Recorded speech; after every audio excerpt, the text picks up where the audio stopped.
जय माँ कामाख्या, हर हर महादेव। तुला राशि के जातकों, अगर भाग्य खोलना है तो ये सावन का मास अति पावन है। 7 सोमवार 7 काम आपके जीवन को पूरी तरह से बदल के रख देगा। इसीलिए अंत तक बने रहिएगा तुला राशि के जातक, विशेष तुला राशि के जातकों। सबसे पहले मैं आप सबको बता दूं कि ये जो सावन का महीना है ये भगवान शंकर का महीना है। भगवान शंकर केतु ग्रह को कंट्रोल करते हैं। केतु क्या है? केतु भीतर अंदर आत्मा है। अगर भीतर से मनुष्य परिवर्तित होता है, बदलता है, तो पूरा बाहर की स्थिति बदल जाती है। इसलिए ध्यान में रखिए कि भीतर को बदलिए। तो भगवान शंकर को अगर प्रसन्न करना है और तुला राशि के जातकों को, तो 7 काम बिल्कुल करना पड़ेगा आपको। पहला जो काम है वो रात के समय घर में कर्पूर जला करके सोए। कर्पूर जलाए तब जाकर के सोए, शाम को नहीं। सोने के समय खाना भोजन जैसे आप कर लिए तो सोने के थोड़ा सा दिया रख लीजिए, उसमें दीप डाल दीजिए। दीप नहीं, ऐसे कपूर डाल दीजिए और कपूर डाल करके जला करके सो जाइए। वो जल करके बुझ जाएगा। पहला नंबर, अगर आप ये काम करते हैं तो आपके भाग्योदय अवश्य होगा। मतलब आप खुद देखेंगे चेंजिंग आपके जीवन में।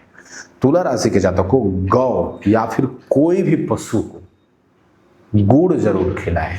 सोमवार के दिन, कोई भी सावन सोमवार के, कोई भी सोमवार के दिन गौ या कुत्ता या किसी भी पशु को, गौ या कुत्ता या बंदर, किसी भी पशु को अगर आप गुड़ खिलाते हैं तो ये आपके लिए लाइफ चेंजिंग चीज रहेगा।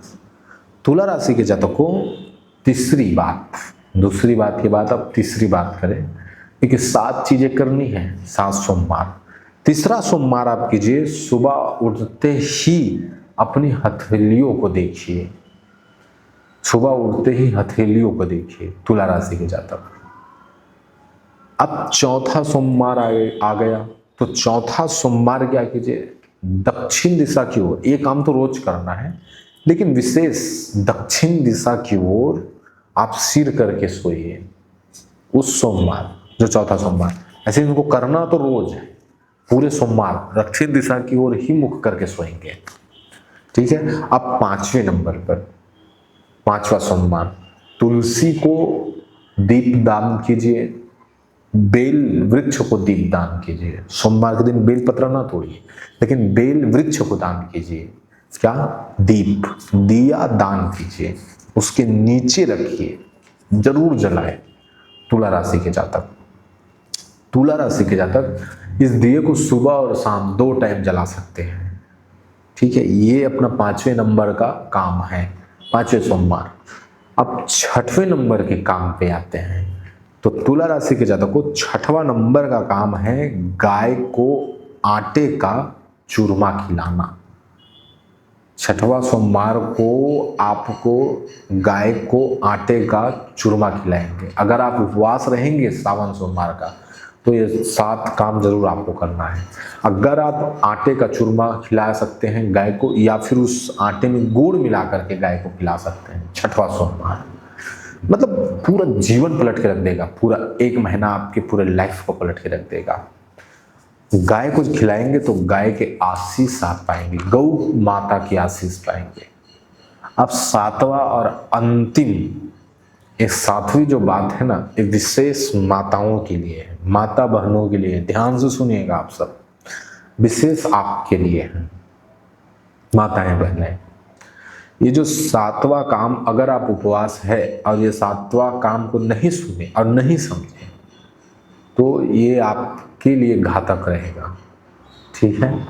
तो 7वें बात को समझिए कि सोने से पहले रसोई घर, जहां हम भोजन पकाते हैं, रसोई घर को पूरी तरीके से साफ सुथरा करके सोए।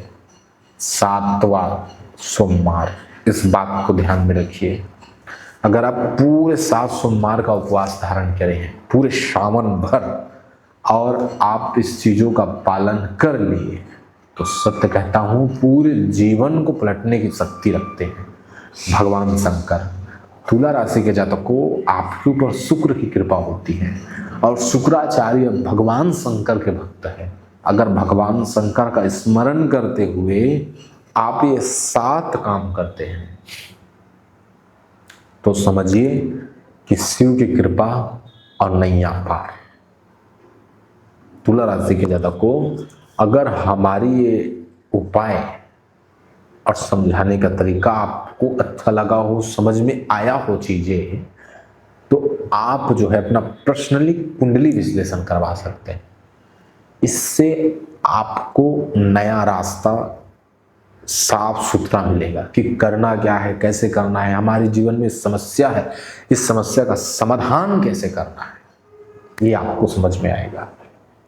तुला राशि के जातक को इसलिए मैं आपसे कह रहा हूं कि आपको कुछ चीजें समझ में नहीं आ रही है तो आप डिस्क्रिप्शन पर जाइए और जा करके वहां आप हमारा नंबर देखिए, वहां फीस भी आपको मिल जाएगा, फीस देखिए और वो फीस दे करके आप व्हाट्सअप कीजिए। व्हाट्सअप करके आप अपने जीवन का हर एक पन्ना खुला पाइए। तंत्र से रिलेटेड चीजें अगर आपको जाननी है, समस्या है, तब भी उनका समाधान का विधि विधान मिलेगा। यहाँ तंत्र मंत्र क्रिया नहीं किया जाता, इस बात को ध्यान में रखिए। इतने करने का, सेवा करने का टाइम नहीं है, इसलिए नहीं किया जाता। आपको उपाय दिया जाएगा और आप खुद करेंगे और अपने समस्या से खुद मुक्ति पाएंगे। ठीक है, तो इस प्रकार से हमने आपको तुला राशि के जातकों को विस्तार से सारी चीजें रखी। आशा है कि आपको समझ में आया हो। आप सबके ऊपर भगवान शंकर की कृपा और माँ भगवती की कृपा सदा बरसे, यही कहते हुए आप सबसे विदा लेते हैं। हर हर महादेव, जय माँ कामाख्या।